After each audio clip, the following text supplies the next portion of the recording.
be able to focus on what I'm about to tell you today. It's going to be interesting. So, a lot of times what happens is, when you go to a funeral, sometimes they will have a video.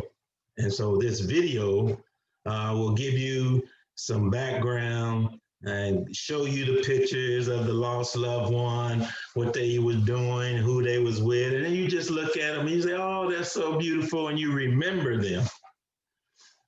But what I want to show you today is I'm going to give you my autobiography now while I'm alive, right? I don't want nobody to do my autobiography for me. I'm going to do it for myself. So I want to take you guys back to when it first started, how it is I got to be how I am today. It's important to know where you came from. That way you know where you're going. So if you'll just humor me a little bit, I'm going to tell you how it all started. And I'm going to get through this, but I'm going to get to what you really want to see. Everybody wants to know, how'd you get that big fat check, Ray? How'd you get it? I want to know how you did it, big dog. Well, I'm going to tell you, and I'm going to show you what happened, because it started way back in 1958. That's where it began. And I want to talk a little bit about my formative years. That's when I was in high school, because before then, I don't remember a lot, but I remember what was going on in high school. And I remember this house right here, 1228 Madeira Street, where I was born and raised, where I lived all my life. This is where we had, how many? We had 6 of us in here. It probably wasn't no more than 900 square feet. And back then, it just seemed so big. But today, my garage is 900 square feet.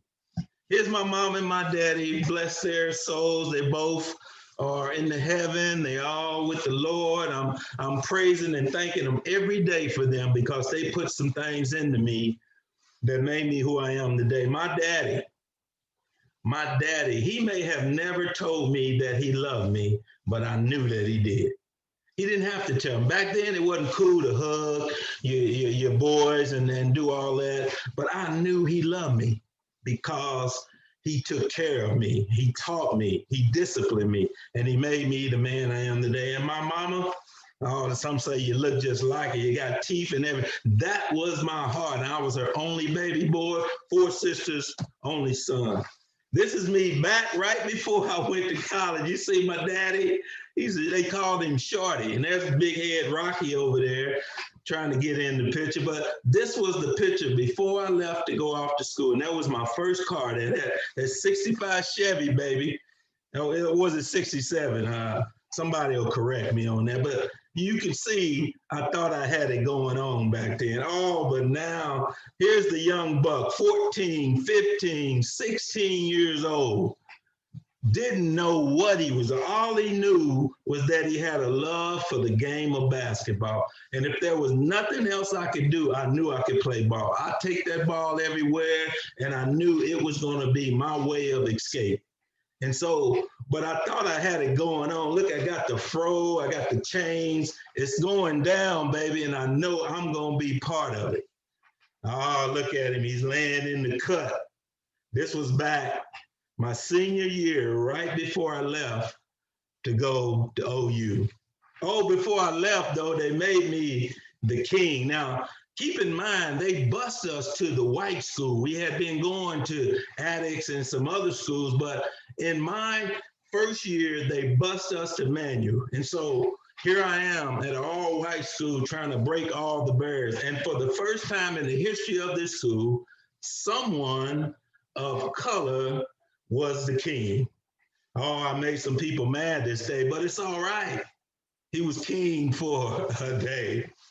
Oh, here he is, 6'3", 150 pounds, probably wringing wet on his senior year, in his senior year at the Manual High School. Big baller, baby. You couldn't tell me nothing. Oh, you couldn't tell me nothing. The guy back over there on the left was a guy named Tommy Fincham. Now, this guy was the starting point guard on the team when should have been the starting point guard, but because he had some inside, he was the starting point guard, and they made me the off guard and the forward. But it didn't matter. I still was able to stand out and do what I needed to do. Just a few pictures here. I could get the sky. Anybody notice them Converse? You see them old school Converse, baby? Y'all don't know nothing about them. And then, baby, I had the ups back then. Had the ups back then, no doubt about it. And then I made the Indiana All-Star. What a privilege. Not many people can make the Indiana All-Stars, but I made the All-Stars and I was making a name for myself. And back then it was just all basketball, baby. I knew this was my way out. This is how I'm getting out of the hood.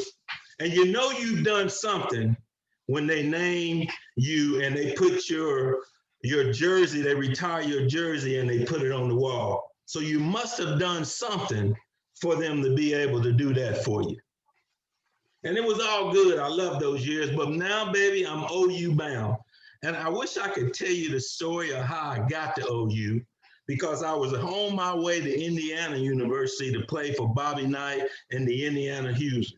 But I got turned around. I can't tell that story right now, but one day I'm going to tell you that story. So here I am, right out of Indianapolis, Indiana, right out of the streets, baby, going to OU, and I'm going to play some ball.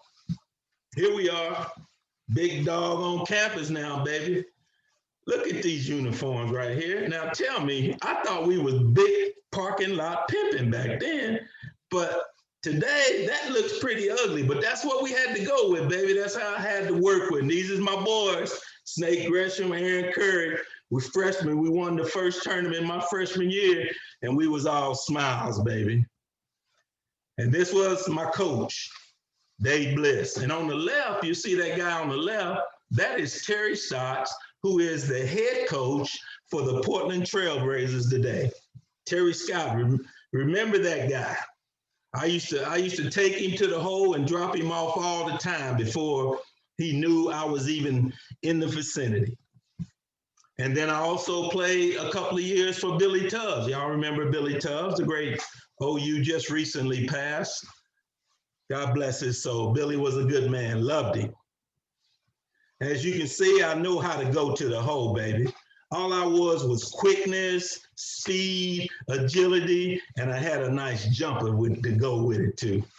Oh, you talk about speed, baby. You can't handle me when I get to going. I was something else to be serious. Lila, I always tell Lila, I was a legend, baby. You didn't even know. You married to a legend. And look at that sweet jumper, baby. Nothing but form there, baby. Nothing but form. And by the way, I did make Sports Illustrated a couple of times back in the day. Yes, sir. Back in 1979, that's a shot there that was in Sports Illustrated. And this shot right here was also in Sports Illustrated. Baby, I was on my way. The pros was in my sight. All I had to do was keep going. I was going to make this thing work. Oh, but something happened along the way. You know, sometimes God has a way of bringing circumstances and situations in your life that changes the whole trajectory of your life. For some, you know, it's a death in the family. For others, you know, it might be that you got a call and they told you you had cancer. There's something that happens that change, and this is what changed the whole trajectory of my life. Achilles tendon injury ruptured it completely. My senior year, dreams shattered, hopes gone. No way I'm gonna make it now. I turned into an alcoholic, a drug, because my God had been taken. Basketball was my God, but God had to take it away and show me who was the real God. And that's what he did. He took it away, and I had the injury. Ruptured Achilles tendon. Here's the big dog back there. He wasn't that big, little skinny little old thing. But I wore that cast for almost 6 months. That was the worst time of my life. But you know what? I decided I'm gonna do all right. Even though I can't finish my basketball career, I can finish my college education. And so I re-enrolled back in school. They gave me an extra year to get my studies. I tried to play ball that next year as a senior. My wheels wasn't back, so I knew at that point I had to give it up. That's when I started OG&E. Finished college at OU and went to work directly for OG&E. And during these years, it was all about the ministry and family. For at this time, I had accepted my calling into the memory. And here's my girls. Here's my girls. I didn't put my ex in there, but these are my girls on the left and the right. Tamara on the left, Elizabeth on the right, and my only grandbaby, Jada, in the middle. This was my family. I love my family. I live for my family. I'm providing for my family. During this time, again, I'm at OG&E. I accepted my call to preach at that time. I had accepted the Lord in my life, and immediately He called me into the ministry. So I'm preaching, I'm teaching, I'm raising my family. I finished my MBA, and I'm climbing the corporate ladder, baby. I'm back at it. I've recovered from the injury. I know basketball ain't gonna be there no more. So I gotta focus on and do something else. And so over the years at OG&E, I came in as a customer service rep, worked my way up to supervisor, went to the field. I did a bunch of management type jobs. Ended up my last job at OG&E was director of operations. OG&E was very, very good to me. I would never say anything bad. Provided an opportunity for me to raise my kids and not have to worry about where my money was coming from, because OG&E for 36 years got a paycheck every 2 weeks, baby. That's why I tell you guys, keep that W-2 with my life. That's when I had a spiritual awakening. I wish I had time to really tell you what happened right here. But I've been saved for so many years, but I never really understood what God was calling me to do. And it took me 10 years. During that 10 years, I had an awakening. It was also during that 10 years that I discovered that, hey, I got to make this real estate thing work, because I don't want to be working for OG&E the rest of my life. In fact, they may decide they don't need me anymore. So I got to come up with something else. And that's when I started really ramping up my real estate. I'd already been in real estate during my marriage, but now I feel like, here we go. Now God was really speaking to me. And He was speaking to me through the books I was reading. I just found myself just reading and doing everything I could to gain more wisdom, more knowledge, more understanding about myself, but also about what it is God wants me to do. And I'll tell you guys, reading for me is fundamental. If you don't spend your time reading, challenging yourself, learning new things, you're never going to grow. You're never going to have the right mindset to be successful in real estate. So I poured my life into growing, not only understanding real estate, but more of understanding myself. I needed to understand myself. And then the new beginnings, baby, it happened. It happened in 2019. In 2019, I decided I'm going to retire. I decided I'm going to get remarried. I decided I'm going to build me a new home. I decided I'm going to be different. If nothing else, I gave myself this mandate. And my mandate was finish strong. And what did that mean? Finishing strong means, okay, I'm 58, 59, almost 60 years old. I only probably got about 20, 25 more years to live on this earth. In that 20, 25 years, I'm going to finish strong, baby. I'm going to make this thing work. And so I got married, and these are my homeboys. These are my road dogs. These are the boys right here that made me who I am today, because they surrounded me with the love that I didn't. I never had any brothers, but these are my brothers right here. And this one right here, the angel sent from the Lord. That's my baby right there. Don't y'all mess with that one. That one belongs to me. And she is coming to my life, and now she's here to complete me, and we're going to work this thing together. Guess what, baby? We're going to finish strong. So how's it going, Mr. Ray? How's it going, your plan? Well, I'll tell you right now, I'm operating in my genius, baby. Do you know about your genius? Do you know that each and every one of you are geniuses? How do you know you're a genius? Because when you're operating in your genius, it's like time slows down. Like back when I used to play basketball, I could do moves and I could do things that I didn't even know I could do because I was operating in my genius. It came easy. I could see things before it happened. When you're operating in your genius, it just flows. It's easy. And there's nothing that you can do about it because that's a God-given gift that God has given to you that nobody can take. And so now here I am. Yeah, baby. I'm operating in your genius. What's your genius, Mr. Ray? Minority Real Estate Millionaires, baby. He gave me the vision.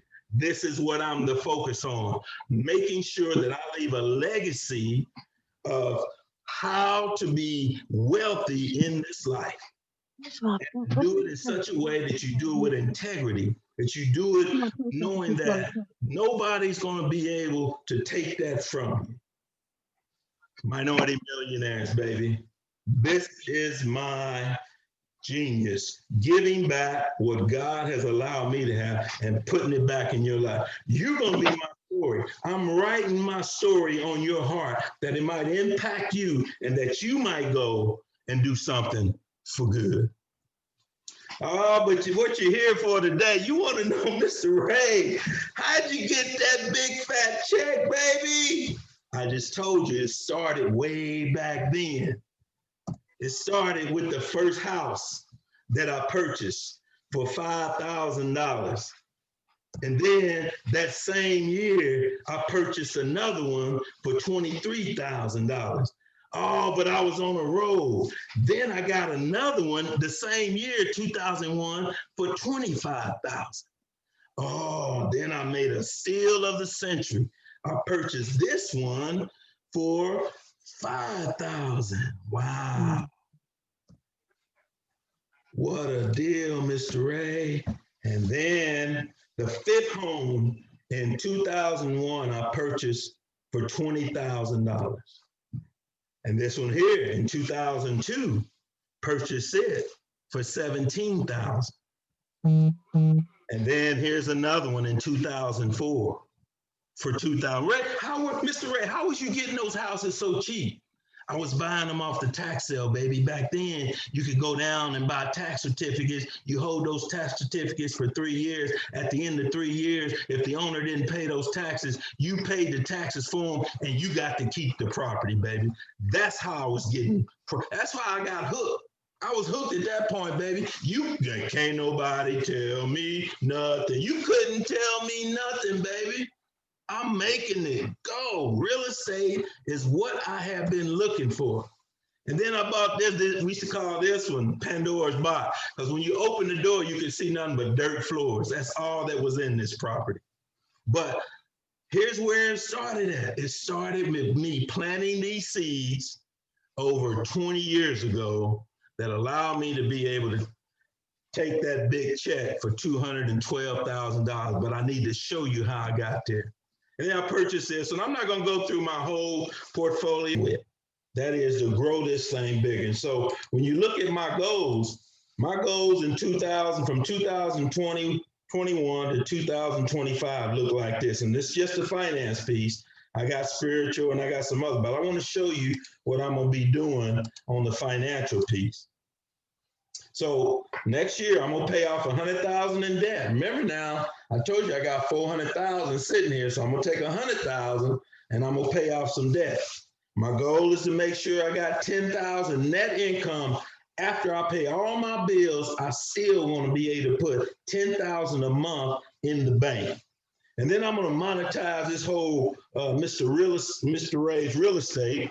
And my goal is to get my net worth. It's probably looking at 2.5 today. So I got to get it to 3 million in 21. But then if you can see, every year I'm paying off debt. I'm increasing my income. I'm monetizing my business.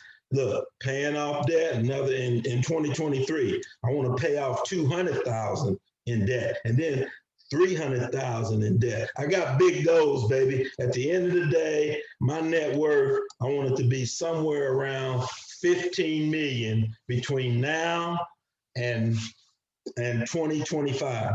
That's a lofty goal, baby. But I know I can do it if I put my heart to it. So that's where we are, baby. That's where we are. I'm going to open this thing up. I'm going to let you guys ask some questions because I know